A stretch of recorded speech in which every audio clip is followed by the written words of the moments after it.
Oh, the inaugural Vault Summit is now in the rearview mirror. What an awesome weekend it was in Columbus. We're back in the saddle. I'm in Baltimore. You're still there in Ohio. And just wanted to say thanks once more. We'll talk about it on the back end in quick hits. But what an awesome weekend it was. We focused on so many big picture things, had some great family time, some top golf sprinkled in there as well. And now we're back to our regularly scheduled programming today. Michael Vick spoke recently and spoke some truths on Lamar Jackson, and also kind of made some comparisons to just how much things have changed. And he and others, of course, have paved the way for the Lamars and others that have come after Vick and after Randall Cunningham and after Steve Young and after Steve McNair and so on and so forth. And so we'll get into a little bit of a historical conversation to start things today with the quarterback position, the dual threat quarterback position, that is. There is a top 30 visit happening today, Sarah, in Baltimore that's garnering plenty of reaction. It's a UCLA linebacker, so we'll get into the specifics of what that might mean and if it's significant. Dane Brugler, who's an NFL draft analyst for The Athletic, went on the Mina Kimes show, and as she's been doing recently, she has a bunch of different like breakdowns and scenario-based exercises, and at 27, she had him select between Tyler Booker in Alabama and Michael Williams for Georgia. We've had at least preliminary conversations on both players, so we'll take a look at who he selected there and maybe who we would select between the two players. Get some quick hits and exercise in there as well that you brought in from Ravens Muse on X. Great to see you. Awesome weekend. Yeah. Awesome weekend. Wonderful weekend. A productive weekend. Exhausting weekend because it was so productive. I know you and I were zombies a few times throughout the weekend, but glad you made it home safely. And I know we'll talk more on the back end. But of course, Michael Vick, Lamar Jackson, almost every time Michael Vick does an interview, he's obviously always compared with Lamar Jackson. And what's the name of this show, Bobby, that he was on? This is Get Got. And the biggest name on there is Marshawn Lynch, who you see on the far left. Of course, one of the biggest entertainers in sport and a former Seattle Seahawk. Yeah. And so, listen, this was kind of one of those interviews where at least I was getting the impression he never really said it, but he's almost a little bit jealous of this generation of quarterbacks and the way the NFL has fully embraced a running side to quarterbacks. Obviously, you still got to throw the ball at an elite level to play quarterback in the NFL. But he certainly was one of a handful of quarterbacks that helped pave the way for this generation. And as he's talking about this type of quarterback that can run the way he could, that can be a dual threat, because they have that additional weapon in their arsenal, you couldn't help but hear him say Lamar Jackson could be the NFL, could be the MVP every single year. He's going to be in contention every year that he's healthy. And that is an absolute fact about Lamar Jackson. And I don't know which clip it is, so can you run it? Oh, yeah. Yeah. Back, I scored like 42 touchdowns, but then the next year, Hold up, bro, man. Hey, Mike, you said you scored like 42 touchdowns, bro, and you said you was 9 years old. Bro, Y'all was keeping no damn I was like stats. Marshawn and Mike Robb in one body. Y'all won't keep it on damn stats. 42 of them things. Speed to power. And then the next year, QB ain't show up, but I could throw the rock. So I'm looking around, coach like, man, I need a quarterback. We got like 13 players on the roster. I'm like, damn, man, if I don't play quarterback, we're going to lose every game. Bro, I went to quarterback, man. We won a chip that year, man. I've been a quarterback ever since. Bro. So that's how I became the runner, sticking that foot in the ground, boom. Yeah. I think it, slowed down my development because I was always like, yo, I'm just going to play my game. This looked like Donovan McNabb, because I grew up watching McNabb. Boom. And Charlie Ward. So, but ain't nobody getting drafted from it. So I'm like, while I'm believing in that, and I'm like, this is how I'm gonna play. It ain't really a lot of guys getting drafted like that. So I'm like, should I go back to running back? So I was like, spend a lot of my career, like a lot of my young career, like Pop Warner in high school, just confused on where I wanted to be because I was worried about, I want to play in the league. I'm trying to get out of here. All right, the Lamar clip is obviously coming up in the next two. That was not that. But what that was, Sarah, was kind of what we alluded to off the top, right? In terms of what slowed his development a little bit. And it was that lack of belief, that lack of proof that was out there with the sample size that it is now today in 2025, that you could be really skilled at both throwing the rock and running the rock. And so perhaps Mike feels like he was ahead of it. He definitely feels like he was ahead of his time, but also played in the wrong era, right? And what it would have been like if he were to have at his disposal a Lamar Jackson scheme in 2025 with Todd Monken. So that was the first clip there. We'll get to the Lamar one in just a second here. And Sorry we'll about that. And we'll get to the Todd one in just a second. But no, that one right there is definitely him talking about how he got off to a slow development because he couldn't choose his identity, which I feel bad about. So he's talking about that he was first a running back and he had 42 touchdowns. They had to stop him there like, whoa, Vic, you had 42 touchdowns as a running back in a season. This is when he's a young kid, right? He's like, yeah. And then the next year, the quarterback didn't show up. So they're like, well, you can throw, you play it. And then from then on out, they put him at quarterback and he said he wanted a championship there.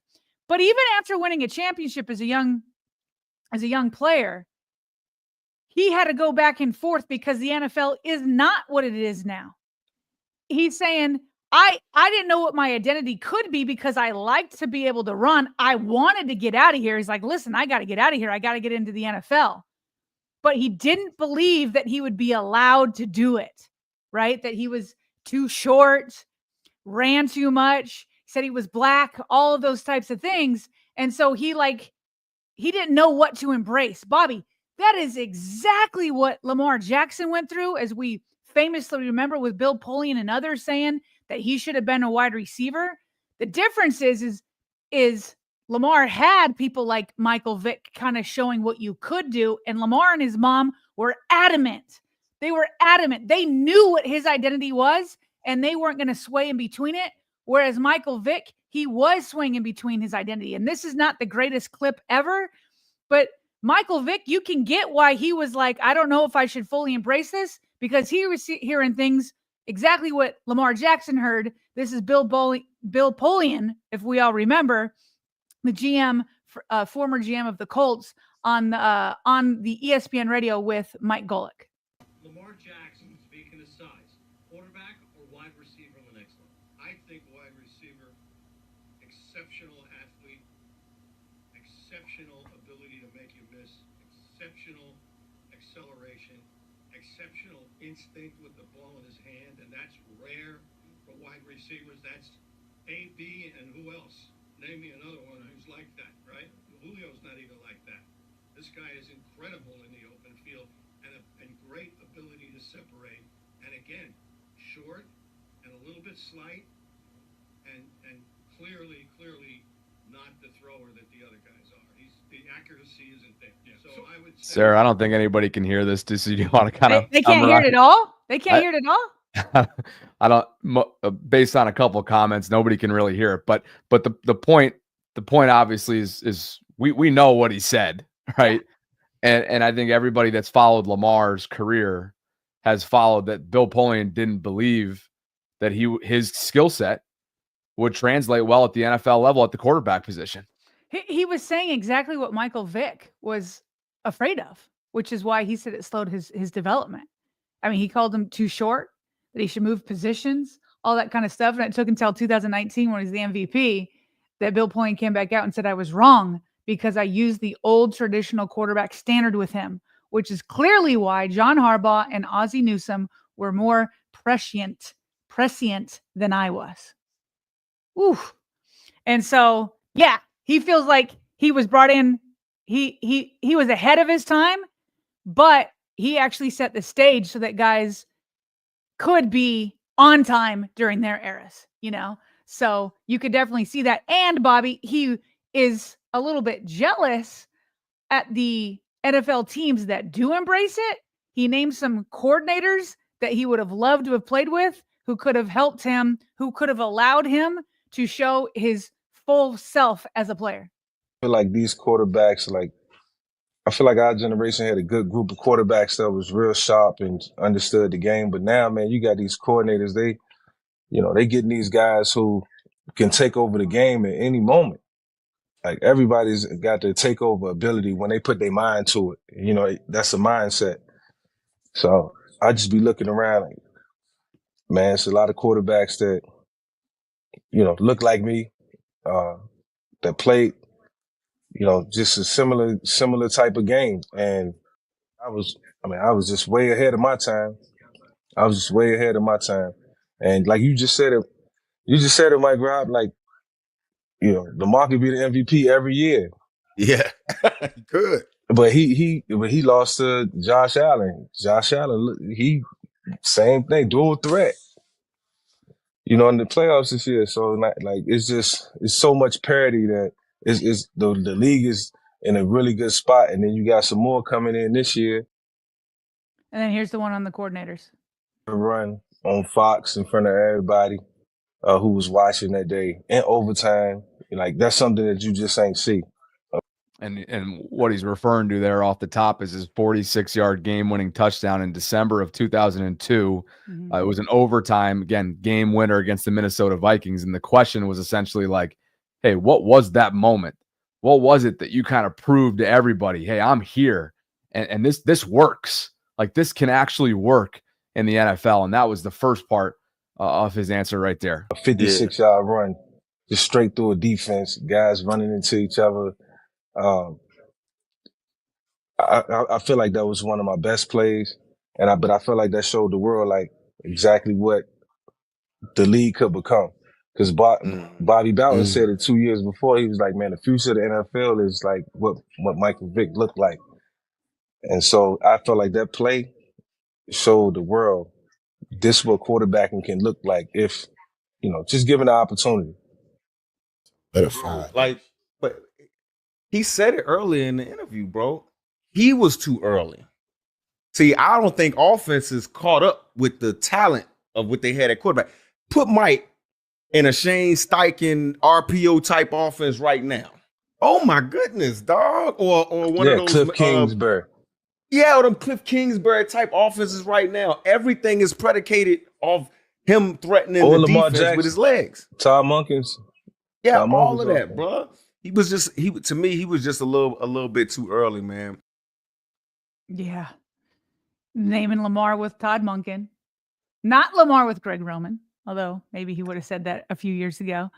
But then, as we said at the top, Lamar could be the MVP every year.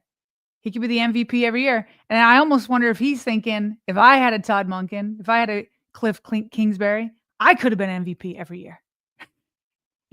But he helped set the stage for that. He helped set the stage for Lamar, and Lamar dug in his heels to make sure that he wasn't going to be put in a box the way Michael Vick was.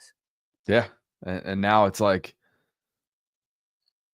the certain eras will be categorized as like those guys that we mentioned off the jump, right? The Randall Cunninghams, the Steve Youngs, the Steve McNairs, right? The Michael Vicks, the Cam Newtons, the Lamar Jacksons. And like now that the players that will follow, they won't go through that same scrutiny, right? The CJ Strouds, the Caleb Williams, the Cam Wards. So it's the evolution of the position. It's been a lot of fun watching it. And now, hey, I think in a lot of people's minds, Lamar is far, far surpassed Michael Vick in terms of accomplishments, in terms of overall resume, and in terms of where his trajectory appears to be headed here, entering his 8th NFL season. So pretty wild to think that this was 27 years ago, later this month.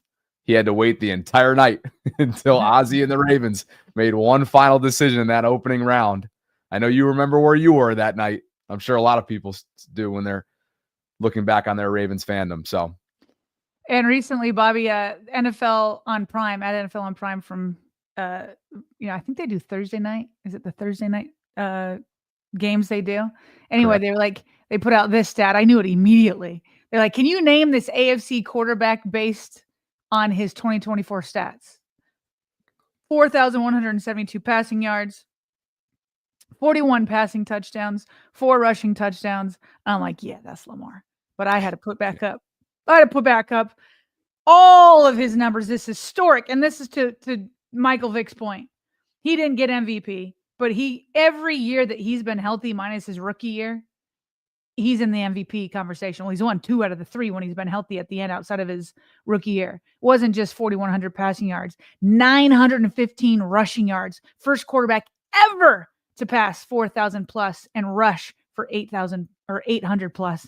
Rush for 8,000. That'd be crazy. Total yards over 5,000.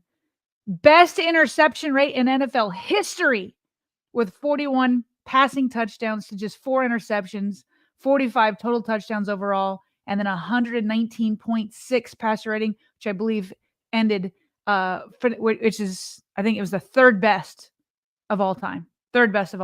Woo! Greatness right there. Greatness. Keep getting multi-use out of that graphic you spent so much time on. Love it. I am. Every chance I get. Any chance you get to pull that sucker up. Absolutely. Because it is kind of gorgeous I'm sorry, let me just talk about this for a second. When you're in the middle of making these things, you're so caught into the weeds of it. You're like, does this look okay? And I went back when I saw that tweet from NFL on Prime, and I was like, oh, I should go get my graphic. And then I pulled it up and I was like, dang, that looks good. That looks real good. It's clean. It's very clean. Don't tell anybody how long you spent on it, but it's clean. I won't do that. It was like 10 minutes. Super chats and a read here, which of course is our friends at Manta Sleep who continue to support us multi-years now into this partnership, and in the dead of offseason they're still with us, which we appreciate. It's the official sleep mask of the Vault. These sleep masks give you true 100% blackout for a deeper sleep. You've got C-shaped eye cups that are built in for unbeatable side sleep comfort if you so choose to sleep on your side. You've got zero pressure on your eyelids or lashes. You got advanced materials and ventilation for unmatched breathability. I was posted up in the basement the last few nights at Columbus at this inaugural summit. And while I didn't need a sleep mask because it was an incredible sleep chamber down there, I brought it anyway. It's nice to have it on the road. It's nice to have it on the plane, which I took a nap with yesterday, Sarah, Like literally, we were so exhausted from this weekend at times that we were just trying to keep our eyes open. But then yesterday, I finally had a chance, even though it was relatively turbulent, I might say, on the way back. I was in the aisle seat, and this sleep mask put me to, quote unquote, sleep in nap form for within a couple minutes of getting up in the air. And all of a sudden, I noticed that the guy in the middle seat next to me was tapping me for probably longer than what he would have liked because I was so out of it. Finally, I was, oh, shoot. And I whipped the mask off and I got out. Sorry, dude. He just had to use the bathroom. Yeah. So anyway, I think it just speaks to one, we burned it. We burned it up this weekend. Yeah. And 2, these sleep masks work. So I'm trying to envision you. Do you have a neck pillow on when you're in the airplane? I was trying to envision you with a neck pillow and a sleep mask. Yeah. I mean, if I'm going overseas, maybe, and if it's through the night, the times that I've been to Asia, definitely. But yeah, no, the sleep mask would suffice for a little military cat nap. So the sound mask is a great one as well. I use this one right here, the Manta Sleep Mask Pro, but the built-in Bluetooth feature is a cool little add-on right here through the sound mask. You got the silk and the original sleep masks that are available as well. The weighted mask, the cool mask, steam mask, and of course, you got a good kids option there as well. If you find something you like at mantasleep.com, which can be found in our show notes and as a pinned comment in the live chat, use our discount code VAULT10. It helps you out because you get 10% off your next purchase. Helps us out because when you're supporting our brand sponsors, you're directly supporting our show. So again, discount code VAULT10. That is VAULT10. We appreciate you guys for being here. Concurrents are up over 1,200. And I'll let you take Brian's super chat. Oh boy. Brian asked, been away for a few months, traveling and getting married. Congratulations, Brian. He said, what'd I miss? Over the last couple months? Here, let's just be dead honest. We've said this before because almost everybody was already under contract. you haven't missed too much because the Ravens have made minimal moves, but just go back and listen to all of our past episodes. Ravens got Cooper Rush, DeAndre Hopkins, Cheeto, whose last name I always skip trying to pronounce. Awuzie. Awuzie. I thought it was Awuzie. No? Originally I thought it was Awuzie. It's Awuzie. Awuzie. It's just Awuzie? Yep. Cheeto Awuzie. Okay. Ravens are standing pat, trying to run it back. So you go, oh, Ronnie Stanley, probably the biggest move of the offseason, right? Yeah, it's funny. You're doing it off the fly, obviously, but when you went with Cooper first, I was like, oh, she chose Cooper Rush first. Okay. She's not going to like the joke that it's like that's the banner one, right? Cooper Rush is the backup quarterback.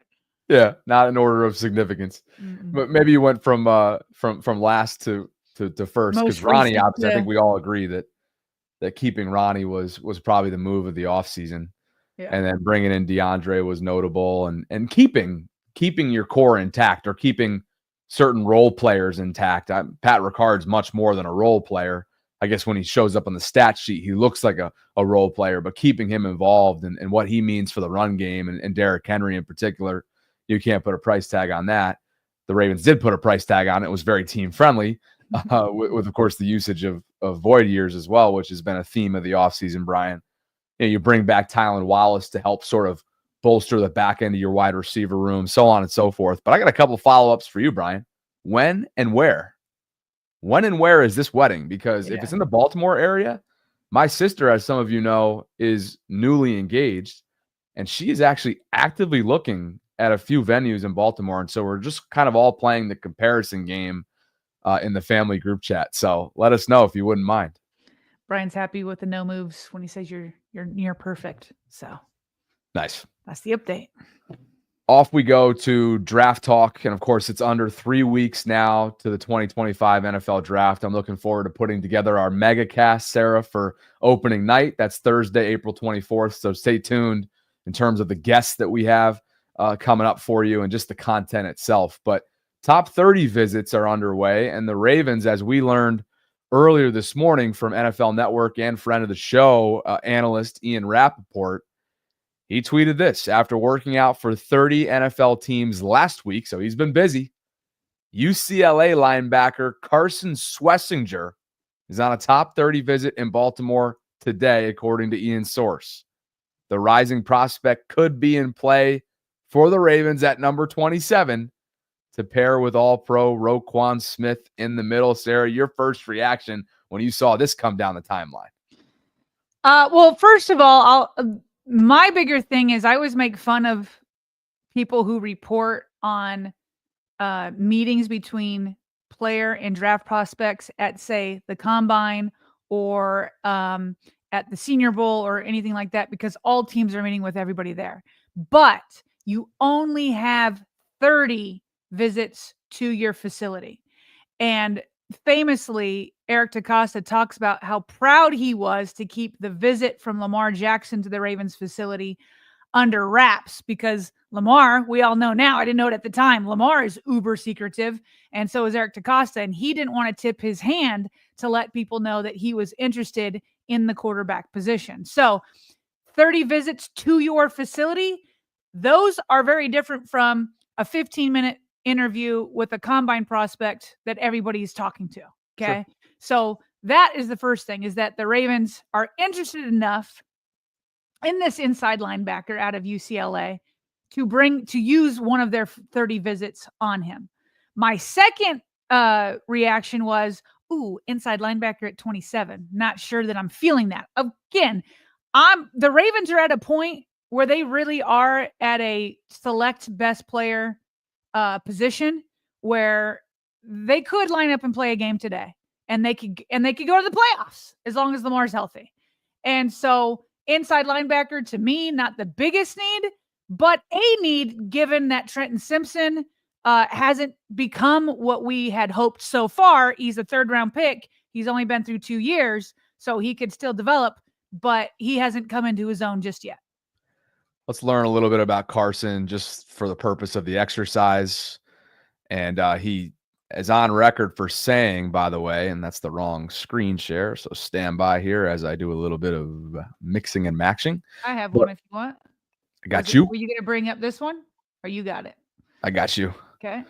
So, redshirt junior is his class, 6'2.5 inches. Meaning 6'2.5", 242 pounds. You see the arm and the hand size there. Didn't do a ton in Indianapolis there, only a vertical jump and a bench press there is down on his measurements for the combine. And then when you go down to Lance Zierlein, who's the NFL's draft analyst for NFL.com, he always has these write-ups. And so we might as well just quickly take his a look. overviews are always great. They're short and to the point. Love his overviews. For sure. Yeah. For sure. And so Lance has a note here, Schlesinger went from walk-on to All-American at UCLA. So cool underdog story, resilience, so on and so forth. He's a human bloodhound. Yeah. Pairing elite instincts. That's an amazing phrasing. That's Human awesome. bloodhound. Pairing That's elite better. We were instincts. looking for synonyms to dog. Somebody on here, I think, had canine or something like that. How about human bloodhound? Yeah. I think that's a lot better. Yeah, that gives you some differentiation from dog, doesn't it? Yeah. For sure. Pairing elite instincts with an understanding of blocking schemes and run tracks. The pursuit speed is average, but his play recognition helps him play fast. He's undersized and takes the worst of it when blockers get on top of him, but he's a good athlete in coverage. He's also a sound technician. He's also a sound technician as an open field tackler and bona fide standout on special teams. The Ravens will enjoy that. Schlesinger was a starter for only one season, but his instincts, athleticism, and competitiveness help him project as a future starter, either inside or as a 4-3 will linebacker, which is weak side. I also have a note here as well from an interview that he did with Tom Pelissero, another friend of the show, NFL Network guy, that he likes to emulate his game after the likes of Luke Kuechly, Matt Milano, Fred Warner, and, oh, by the way, Roquan Smith. So should we read the weaknesses and positives, or do you think you have enough on them? I mean, I'm good. I mean, you could do, why don't you do some of the weaknesses? Because most of that was all positive, right? Exactly. So why don't you do the weaknesses? I agree. Yeah. I agree. And there's a few of them. Lead blockers tend to neutralize him in the hole. Has issues getting rid of big bodies attacking him. This is kind of what he was getting at up in the, what did he say up here? Because he's undersized and takes the worst of it when blockers get on top of him. But then he goes on to say, like almost like his athleticism makes up for certain areas in coverage. Mm-hmm. Anyway, has issues getting rid of big bodies attacking him. He's quick, but his chase speed appears to be average. Lacks the size and force for ideal stopping power as a hitter. Could have issues carrying backs out of the backfield. In other words, it's all related to his undersized stature, right? Like every weakness he has on here is essentially that. It's not like his processing ability. It's not like his intellectual ability, which I guess that's a positive, but that's huge at the inside linebacker position, right? Where sometimes you're the quarterback of the defense. Yeah. And it's interesting because, Bobby, when I saw reaction to this visit, and by the way, it doesn't mean that he's going to be picked, but it does hold some weight because it's one of the 30 visits that they get. So everybody is talking about how this might be a slight on Trenton Simpson. But to me, it's also like, wait a minute, a first-round pick at inside linebacker. I don't remember too many first-round picks used at inside linebacker during the Ray Lewis era. You know what I mean? And so it's also like, are they it would be Roquan Smith would also be like, okay, you brought in competition. That's a first-round pick. Now, I don't know that he's actually good enough to bring that, but that's what a first-round pick signifies. And Roquan Smith, if you were to look at here, I'll just actually bring it up right now. If you were to look at his cap hits over the next couple of years, you'll see on Spot Rack, let me blow this up a little bit more, that white bar in the middle right here is always when there's like a potential out, which is like, that's when you're not carrying too much dead money if you were to move on, which would happen after 2025. And so obviously, and I am not saying that Roquan Smith should not finish out his contract here. I do not hate Roquan Smith, as I have been accused of Mark Andrews. This is salary cap reading and draft combined with what it means if they were to actually use a first round pick at certain positions. So I know that Roquan Smith did not have as good of a year last year as he had his previous 2 years in Baltimore. That said, I'm not as down on him as some people are. That is not what I'm doing here. But if you're saying that you're going to draft a first round inside linebacker, and then you're seeing that when it comes to salary cap, when he's going to count 28 million, almost 29 million next year, then, but that would be 17 million in dead cap. So that feels like not cuttable to me, but certainly the next year. And so a first round inside linebacker says a lot about Trenton Simpson, but it says a tiny bit also about Roquan Smith, because I just don't remember that happening too much with Ray Lewis. Yeah. And maybe the umbrella over all of that is like strategically planning ahead, and maybe even having like an emergency type plan in place as well in the building if you do indeed try to, move on from Roquan Smith at some point in the coming years, as you just showed his contract value, obviously getting bigger and bigger and bigger salary cap wise as that contract gets older and older.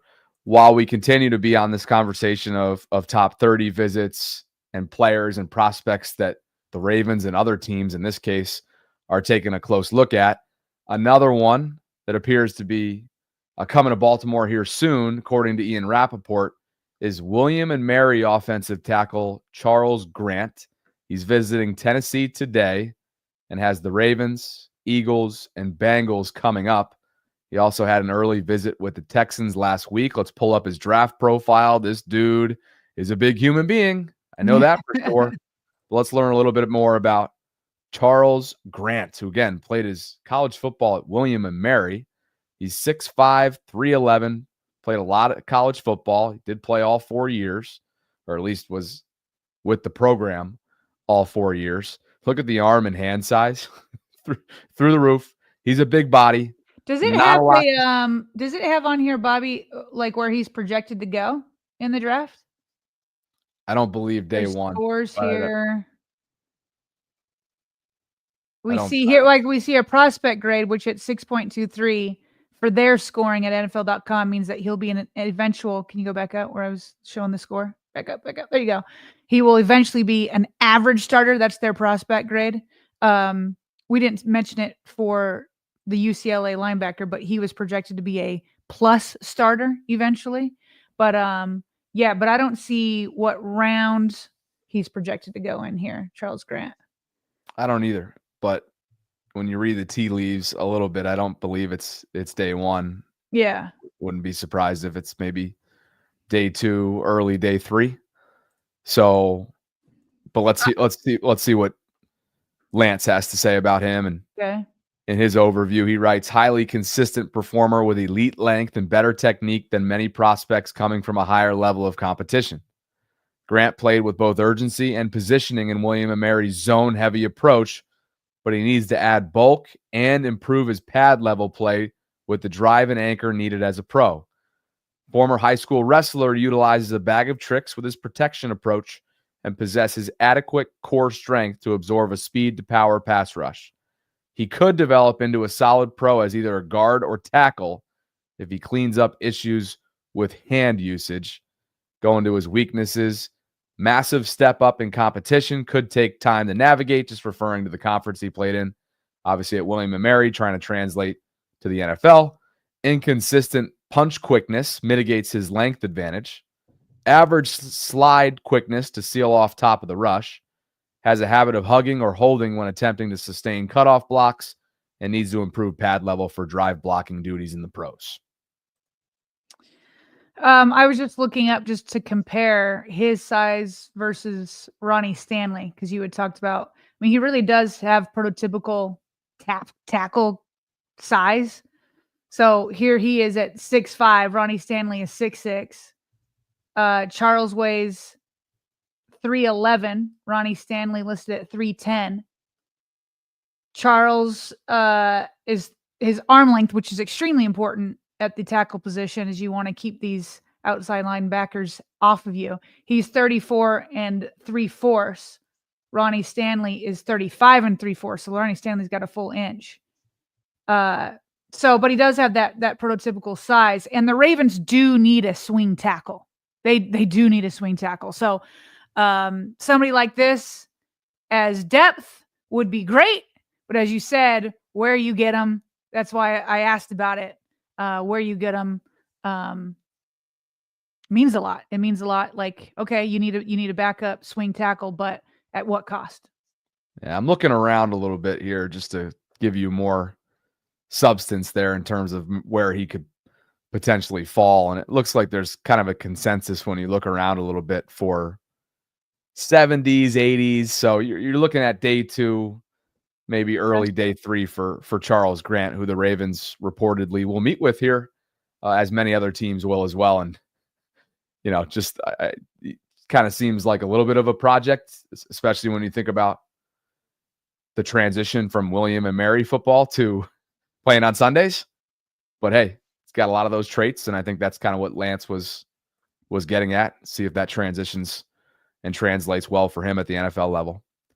So Mina Kimes had on Dane Brugler, and as she continues to do these mock draft experiments, and it's not like, hey, this is the player for each. It's not like, hey, we're going to rattle off 32 players. No, we're going to go through situational scenarios that could play out, whether it's in the form of a trade or in the form of different positions that will qualify for every single team needs up and down the opening round. So anyway, here's what she posed to Dane Brugler, and then we'll talk about each one of these players and ultimately react to who he decides between Tyler Booker and Mykel Williams.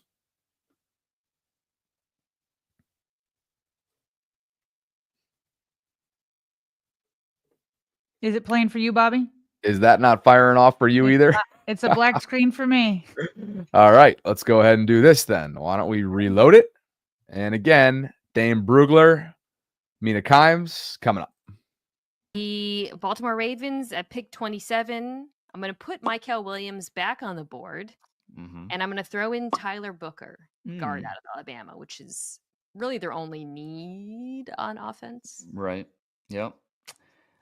I'm going to go Mykel Williams, and I like Tyler Booker quite a bit. I think there's a lot to like about him, even though he's not the best athlete. You want a people mover, he can do that.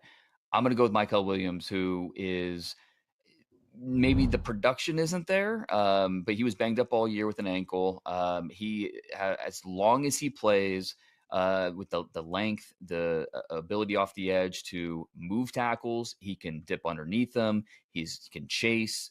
He can do a lot of things. And another guy's yet to play his best football. He's 20 years old, will not turn 21 until he gets to his first training camp. So to get him at this stage of the draft, if I'm Baltimore, I'm feeling really good about that. Okay, so again, that's for the scenario. He had the choice between Tyler Booker and Mykel Williams, and he went with the defensive lineman. And he also just tweeted earlier today that Mykel's got to be feeling pretty confident about his draft stock because he will be going to the draft in Green Bay. He's going to be there in person. He's accepted an invitation. Dane refers to him as a potential top 20 pick. So again, this could the Mina exercise here could very well just be an exercise. He may not be there at 27, but if he is, to Dane's point, it would be compelling for the Ravens board. Yeah, between those two, I would also go with Mykel Williams. Listen, part of it is probably my desire to want to have an outside linebacker to have an edge. He had 5 sacks last year. Nothing that pops off, 4.5 the year before. So pretty consistent. In fact, here, if you want, I can bring up his profile, unless you're bringing it up now. There you go. You beat me to it. So they're projecting him with that 6.47 prospect grade to become a good starter within 2 years. Of course, everybody wants a first-round draft pick to come on sooner. But I think with Odafe Owe and KVN in there right now, you can wait 1 year, or about 2 years. love Georgia. Love the guys that come out of there. Look at that size, 6'5", 260. And as much as I believe the Ravens still could use a guard and upgrade there, I still don't know what the Ravens have in Andrew Voorhees. I just don't know. So I just feel like the Ravens have had so much success getting guards in second, third, fourth rounds that I would prefer a first-round draft pick to go at an edge in Michael Williams. I totally agree. It would almost feel like just leaves you wanting more, right? Like if you can find a developmental guard that can either come in and compete with Voorhees or be developed into somebody that, like a Daniel Fa'alele, that'll be a starter for you in the next couple of years. That just feels like the more optimal approach than using a first round draft selection on that position, especially when you have so much to be desired. You want to fortify that edge position as much as possible. To your point, let's learn a little bit more about Michael. He's 6'5", 260. Again, played his college football at Georgia, so has done a lot of winning. Lance Zierlein's overview: an upside prospect with loads of traits. Williams simply needs more snaps and more time to fill out his frame. He's an explosive athlete who uses his exceptional length to keep tackles and tight ends at the end of his punch. He plays a little too tall at the point and needs to get stronger to shed blocks more quickly, but he plays with good physicality in the trenches and is never pushed around. He's still learning moves and counters, but already has a big bull rush. Oh, I like that. Good secondary effort. Yeah, I know that sticks out, right? Mm-hmm. Good secondary effort and the closing burst to become a sack blanket in the pocket, something that Adafe's struggled with in his time. He's not there yet, but Williams' improvement to become an impactful 4-3 base end feels inevitable. You get him in the Chuck Smith system, who knows? Weaknesses: needs to improve base strength and upper body power. I think they got a guy by the name of Scott Elliott that can help with that, the Ravens strength and conditioning department. Can be stalled by strong hands that cinch him up. Inconsistent press and shed at the point of attack. Pass rush approach is currently underdeveloped. That's why you have Chuck around. Rush can become too straight-legged and upright. Inside counters are redirected due to pad level. Do they talk at all about? I didn't listen to the full clip. I think you listened to Mina. Do they talk at all? Like, is it realistic that he's going to go all the way to 27? Because I've heard people talk that he could go before then. So For sure. I don't think there's a consensus on that. Yeah. But absolutely. I think for a lot of her most recent episode was like, hey, this is for the purpose of, like, she was literally introduced trades essentially.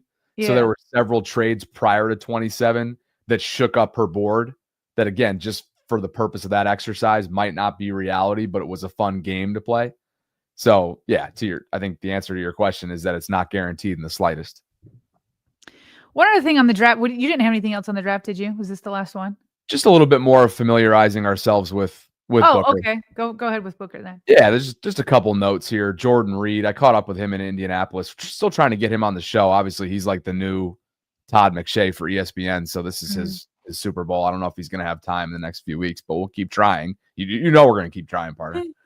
But Jordan writes that the standout traits that Tyler possesses, he projects as an early starter at guard for teams that specialize in man/gap/power run schemes. So might be a good fit there schematically in Baltimore. And then Matt Bowen just took a look at, like, hey, these are the NFL's best draft prospects at certain areas, certain traits, skill sets, so on and so forth. And the best anchor ability along the offensive line is Tyler Booker. I like that. So yeah, you just like that from intangibles, from traits. And but again, will Tyler Booker be there? Don't know. The Ravens run a little bit of everything. Yeah. The funny thing. So depending on the personnel and what's going on. So yeah, I mean, there's so many of these guys that it's just like, the Ravens are in a really good position to where they can just take best player available. And so Would love to know what's on the Ravens draft board and where these guys are all at. But I do know that they always seem to find some sort of steal. So we'll see what happens. And then not just some draft news that not necessarily affects the Ravens directly, but the Colorado Buffaloes had their pro day with Shedeur Sanders over the weekend. I caught a little bit of that. And he's just one of those guys that it just seems like there is not this consensus where people are in love with him.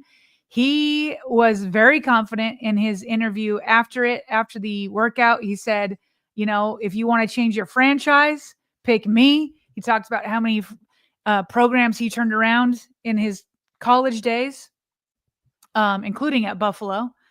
And he said, you would be a fool if you didn't choose me. And so love the confidence there. But because at least what I'm listening to from, the insiders at ESPN or at NFL, and it just seems like nobody's quite in love. So I will be watching if he starts to drop, because then the Steelers are a team, or I guess the Browns are a team that it's like, you know what, maybe we go ahead and trade up and try to get somebody like Shedeur Sanders, because when are we going to have this chance again? Especially the Steelers, who are always like finishing right around 800 or right around 500 or a little bit above, where they like barely squeak into the playoffs but are kind of one and done. And so they're not drafting high enough to get their quarterback of the future, or they're not visionary enough to pick a Lamar Jackson at 32. And so that will be interesting to me, is like, there's just not a consensus on Sanders. And so will he fall? And then could that then be enticing for an AFC North team to go and get him? Well, you just made me go back and look to see if I was losing my mind seeing this, but I'm not. So Daniel Jeremiah just went on the Kay Adams show, who you've been a guest on many times. Love Kay. And he told her that he expects Cleveland to draft a quarterback, but not at number 2 overall. So if they go with Abdul Carter, that means when their day 2 pick comes around, according to what DJ is saying today, again, less than 3 weeks out from the draft, that they'll handle quarterback on day 2 rather than day 1, which means how far is Shedeur going to fall? Is it going to be New Orleans? I think New Orleans is at 9. It's going to be, he's going to be he'll probably be one of the most interesting stories to watch, if not the most, on opening night, because if he starts to fall and he isn't taken there at 2, look out. There could be some Lamar-esque memes if he's in Green Bay throughout the night. Seriously. And I will say this also, according to like insiders at ESPN that were talking to teams at these different pro days and at the combine and whatnot, is they said that, for teams, there's not a huge drop between QB2 in the draft and QB3. Like, not as big of a gap as one might think. So Jackson Dart comes into play, and where might he fall, and could he last to round 2, for the Browns, or would the Browns need to just move in, towards the later of the first round to get somebody like him? But it sounds like teams are a little bit higher on Jackson Dart than what the media have been covering. It's going to be interesting, because it's all we've heard the entire time. Jackson Dart's name didn't start coming up until like the last few days. I feel like it's Cam Ward, Shedeur Sanders, Cam Ward, Shedeur Sanders, Cam Ward, Shedeur Sanders. But now it's going to start to get interesting, and let's get to some super chats.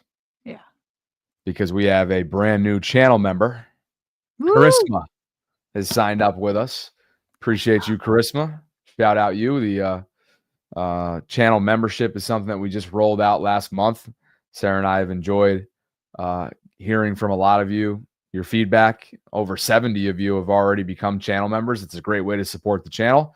It's a great way to also take advantage of some incentives that we have available to you as well when you do become a channel member. And Charisma also threw in a written super chat as well. He says, this team has all the pieces. The problem is someone on offense always has their worst game of the season in the playoffs. Lamar, Zay, Mark, etc. Agreed. I'll also put in there in 2020 when Derrick Henry ran all over the defense. There was like no keeping up. None. But yeah, totally agree. What do we got next? Well, why don't we skip the reputation? I'll just tease it for tomorrow, because we got to get through some quick hits, and I do have an appointment at 1:30. But for tomorrow, let's come back to this. I thought this would be a fun exercise to go through. Ravens Muse. The last couple weeks, he was running this Ravens player grid where he put them on rows, talking about players that are loved by fans, or fans are divided and hated by fans. And then on the columns, he divided them by great player, average player, and bad player. And I don't know why, but I was waiting every day for the new results to come out, and my algorithm knew it because it kept pushing it to me. So I thought it'd be fun to like get your thoughts on a couple of players in each one of these columns and rows, and talk about, the great players that are loved by fans or a great player hated by fans, and kind of go through that. But we're already coming up at 1:00, so maybe we can save that for tomorrow. Love it. A 24-hour tease for you guys. There you go. It'll be fun. So that brings us to quick hits, and Zay Flowers just tweeted this earlier today. He's looking cut. He's looking clean. Short hair Zay, look out. Year 2 for him. Coming off year 3 Yeah. for Zay Flowers. Holy crap. He's been in the program now for a couple of years. Get with it, Bobby. But Zay coming off, of course, his first Pro Bowl caliber year, his first 1,000-yard plus receiving season year. And he's looking like he is in season mode right now. Physically. With that new haircut, I'm telling you, to me, it makes him look older. I know you thought he looked younger with it, right? Initially, but I'm starting to come around on your more mature there. Is what I mean. Not necessarily like super, he's still a young guy, but like a more professional kind of look. Coming around on that. Coming around on it. He wants to eat. He's ready to eat. I was going to say the most important part of all this is his emoji that he used in the caption, which was, again, a plate, a fork, and a knife, as if this man needs something to eat. He doesn't look like he needs food, though. He's been eating cleanly, very cleanly. Very clean. Let you take this. Yeah. So we talked about this in quick hits on Friday. Lamar Jackson, his legal team going after Dale Earnhardt Jr. for his use of number 8, while the one with Cowboys quarterback Troy Aikman. Yeah, their copyright dispute is ongoing. It's been ongoing for a couple months. Well, over the weekend, we get the news from ESPN: Lamar Jackson, Dale Earnhardt Jr. trademark dispute resolved. And that's because Dale tweeted out the following over the weekend: through the USTPO. I do not know who that is. I'm sure some governing body. We successfully secured the rights to the stylized 8. Therefore, we will be moving away from the original JRM8 we have used since 2019. We are looking forward to the remainder of an already successful season. Bobby, copyright stuff is hilarious to me. Like, obviously, you can't just lift somebody else's work and use it as your own. Like, that's all important to have that copyright law.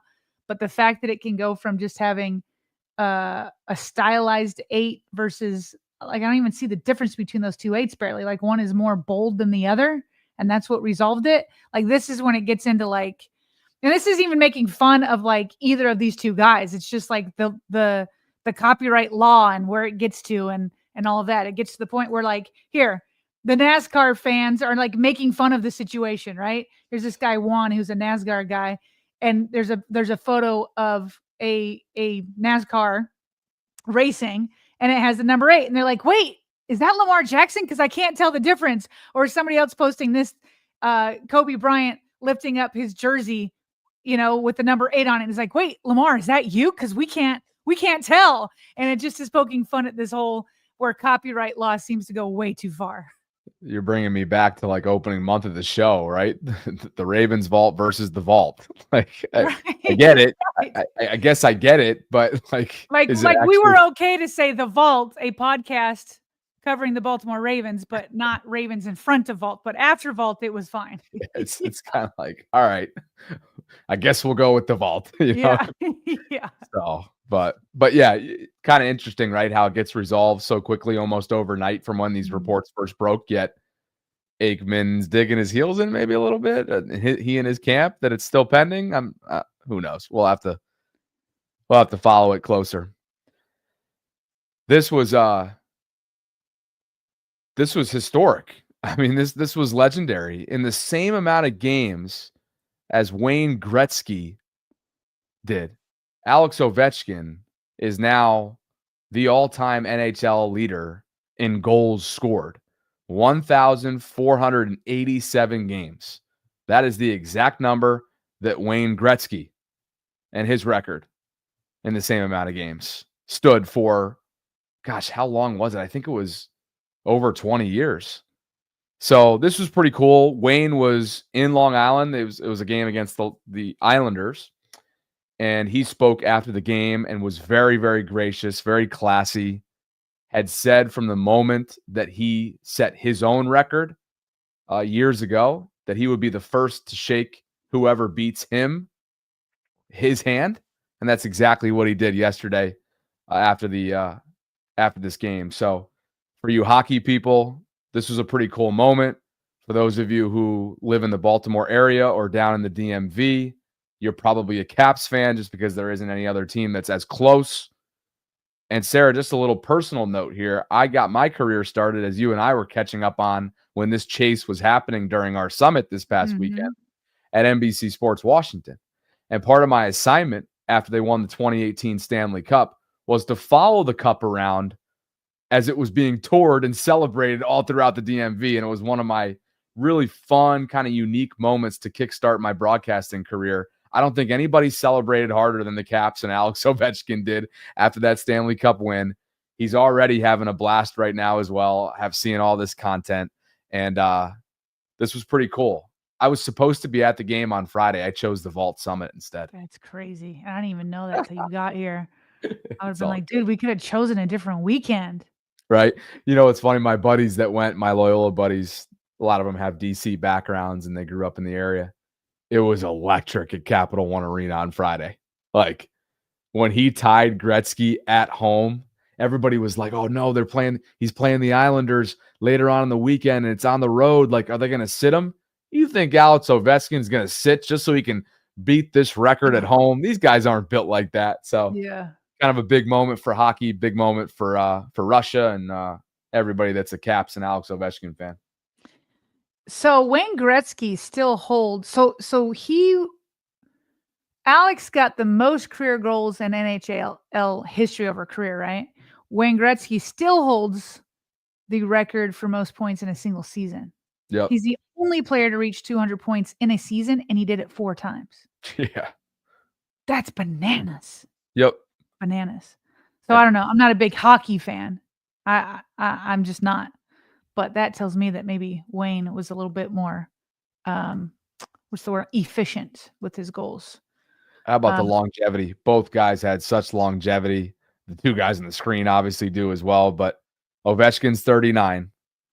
He tallied 475 goals before 30 and 420 and counting after 30. That's so legendary. How old is he now? He's 39? 39, and look at their ESPN's comparing him to the great Cristiano Ronaldo, and obviously he's still going. Look at this. I mean, 463 goals before turning 30, 468 after turning 30. I mean, it's just what an amazing accomplishment, and almost like you won the game of attrition. You know, like the war of attrition that is any NFL game and sustaining a 17-game season in a car crash every single play, particularly when you're in the trenches, is incredible. And these guys can brag, right? They have bragging rights. They have won the war of attrition in their crafts. Well, and again, just to put up Gretzky, he retired at age 38. Man. Incredible. For now. Good stuff. I'm glad you pulled that in because we were tracking that during our summit when we had a chance, when we had a couple minutes here and there. Like, is Obi going to get it on Friday? No, we're going to have to wait till Sunday. And he ultimately got it yesterday. So, meanwhile, the Bears signed 2 former Ravens players. They got wide receiver Miles Boykin and defensive back Sean Wade. They've both been at other teams since they were with the Ravens, but they're on 1-year deals over there in Chicago. So wishing them luck, but I don't know that anybody's too sad that those guys are not returning to Baltimore. Boykin, surprised he's still. I'm actually happy that he's still kind of hovering around the league, right? Getting an opportunity to at least, compete for roster spots and whatnot. But didn't they trade Wade at one point? Wasn't Sean Wade traded to New England? Am I remembering that correctly? I think you Anyway, right. I have these weird.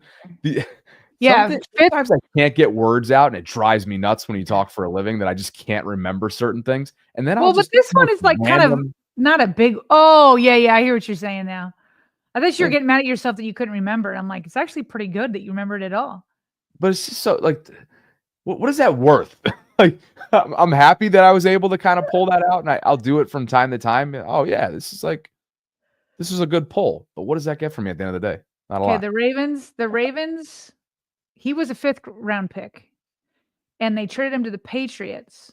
So he was a 2021 5th round pick. The Patriots got him for a 2022 7th round selection and a 2023 5th rounder. Gotcha. Those are like back of the draft moves, but clearly EDC got some value out of that. Looking back. And one more quick hit here just to say thank you once more to you and the Ellison family, because it was really a special weekend, I think, across the board, including Saturday night, where we had a chance to sit down and kind of celebrate the completion of the inaugural Vault Summit. And there's your husband, Trevor, across the table. And what was left of, or what was beginning of our dessert, which I infamously said I would not be having more than like 3 or 4 spoonfuls of. And then I peer pressured you. I think I might have had the most of all of us, to be honest with you. I was letting that thing rip. And you guys know, TMI, I have colitis. Obviously, like desserts, dairy, not something that agrees with me typically. But Sarah, of course, had to get this for the table. And if it's put in front of me, much like other things I can't have, and I have a little piece, right? And I tease myself, it's on. It is on. It is on. It is on. That we devoured that, though. That was absolutely delicious. But my message, I just want, my message to me was important to get this out there, just to let everybody know how, welcoming you guys were and how awesome it was to see you in a different, environment. And you are an awesome mom. You guys have built just a really cool family environment there. You guys will all welcome me with open arms. Love the neighborhood. Love Top Golf. Love the fact that the boys are going to be golfers by the time this is all said and done. No, that was like the theme of the weekend, me pressuring your sons to golf. Like, can we golf? Come on, golf clubs. Let's go. Let's go to Top Golf. But no, it was a lot of fun. Thank you so much for having me. Yeah, no, like it's interesting because it was a productive weekend. Like I can still, there's like 3 or 4 moments that are going to be like seared into my memory from this weekend. That the first one is what we already talked about last Friday, and that was you being at the high fitness class. That was hilarious to me. That was hilarious. The next was later that day. So what people don't know, so I got up at 5:30 that morning. I think you got up at like 7. It was an early morning. We get all of our content done. We run to high fitness. We come back. We do a show that's an hour and 40 minutes. We finally got to eat lunch. Like we had not eaten anything up till that point. It was almost 2 p.m. We go and get lunch. We come back. I had to do my son's piano lesson. You were so nice to like let me come in and out as I had to do like mom stuff and then come back to work. And so from about 4:30 to 8:30, we had like a long checklist of things to get done. And I felt so bad to my kids. I was like, guys, we're going to go out to dinner tonight. We're going to go bowling. Like we're going to do all this stuff. Just let me and Bobby finish up the work. But we were on such a roll, but also becoming delirious that we became a little bit slow, that my kids took matters in their own hands. And when we came out to have dinner, they were like, yeah, we already ate. Like they got like pizza pockets out of the freezer and ramen noodles and all that kind of stuff. But there was a point where like we were communicating to each other and nothing was registering. Like we were zombies by the end of that day. And so like that night, I still remember telling you, I'm like, oh yeah, just edit this. And like, you looked at me like I was speaking another language. Like you were just so out of it. And so was I. So that night of us just being delirious after like a long, long day's work, definitely will be memorable. There was a moment when we were at Top Golf like after Friday, Saturday and Sunday, I don't know if you noticed, but like I almost felt like emotional from like a gratitude standpoint. So there was like a moment where my husband did that kind of big picture meeting with us, right? He wanted to put his NBA to use because he doesn't get to very often at the hospital. And we had like a 2-hour meeting, just like big picture about the vault. And I'm like looking at the both of you and how well all three of us are communicating. And I just was like overwhelmed with gratitude that I like have this amazing husband and father of my children. And so like my romantic partner, and then on the other side was my business partner. And I've never had those two worlds meet before. And like you said, you've learned stuff about me. I learned stuff about you in that kind of big picture meeting, kind of like knowing your goals and where you want to head, and both individually and as a vault. And I was just like, look at these two men. I have a business partner and my marriage partner. And like, there's probably no luckier woman on the planet than me. That's the way I felt in the moment, just like feeling so lucky. And then we finish up and we take the kids and we all go to Top Golf. And like, I was watching Trevor helping my 7-year-old daughter swing. And then I was watching you, because you're more advanced, helping my 15-year-old son, because you're an actual golfer, me and Trevor aren't.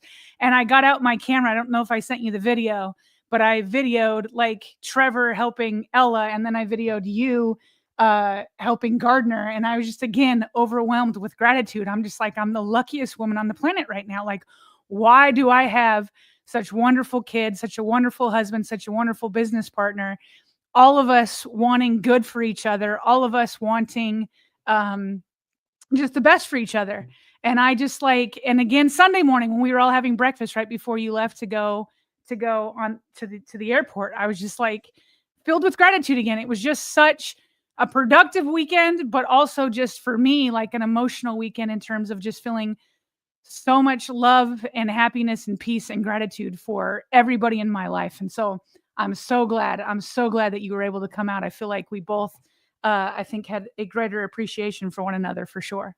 Oh, I totally agree with all that. And by the way, none of it's a coincidence. You're so deserving of all those blessings, And I just think there were so many times throughout the weekend where you kind of stop and I'm like, I'm a guest in Sarah's house right now.